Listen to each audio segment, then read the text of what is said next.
I didn't mean to open the drawer. I was just looking for the car keys he always misplaced. But the moment my fingers touched that envelope, thin, creased, addressed in his own handwriting, I felt something break inside me. Once she turns 18, kick her out. She's not my daughter anyway. 17 years and 11 months of calling him Dad. 17 years and 11 months of earning love I never truly had. The words were cold, calculated, a plan made long before I ever learned how to spell my own name. My birthday was 30 days away. I didn't wait. People always told me my father was strict, but I called it discipline. He worked long hours, came home tired, and talked in clipped sentences. I thought silence was his version of love. I remember the nights I sat at the dining table waiting for him to join me, telling myself, he cares, he's just busy. I remember how proud I felt the day he added my name to the shared account. Looking back, it wasn't pride, it was bait. But I didn't know that yet. He started locking his study door. He stopped saying good morning. He didn't look at me the same, like he was counting down days, not raising a child. The last clue came 2 weeks before the letter. I heard him on the phone, voice low and annoyed. I told you, she'll be gone soon, stop worrying. I assumed he was talking about a tenant, a bill, a problem at work. I didn't know I was the inconvenience he was scheduling an exit for. The old version of me wanted to confront him, cry, ask why. But the girl who read that letter, she went silent. I folded it back exactly the way I found it. I put it in my pocket. And then I made a list. Not of questions, of assets.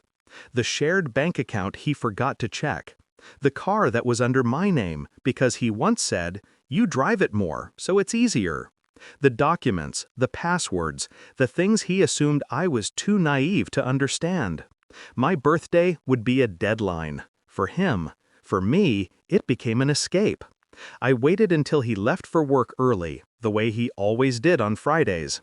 I transferred every rupee from the shared account into a new one I opened 3 days earlier. Not stolen, not illegal, just mine. I packed only what I could carry, not out of fear, out of calculation. People notice big departures. They don't notice quiet vanishings. I left the house key on the kitchen table. No note, no explanation. Silence is louder than screaming when you aim it right. I took the car and drove until the city became a smear in my rearview mirror. When my birthday came, he called. I didn't answer.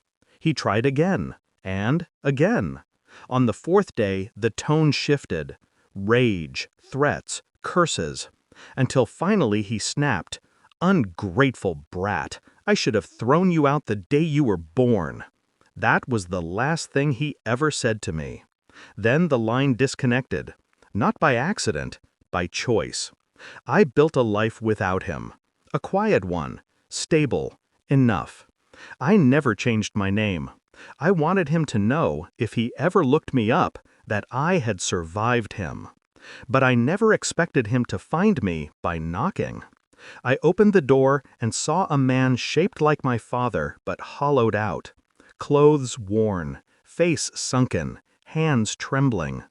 "Please," he whispered, I need a place to stay." For a second, just one, I saw the version of him I once imagined. The father I invented to survive childhood. But then I remembered the letter, the countdown, the plan to discard me, the voice on the phone saying I wasn't his. So I stepped aside, not to let him in, but to let the truth land. "You should go to the shelter downtown," I said. His eyes widened. "Shelter? I'm your father." I met his gaze, steady, calm, unshakable. "No," I said. "You made sure I understood that when I was 17 and 11 months old." He froze. Recognition hit him like a slow, cruel punch. You read it," he whispered. "I did," I replied, "and I honored it." He reached for my arm. I stepped back. "Consider this," I said, "your countdown." And then I closed the door.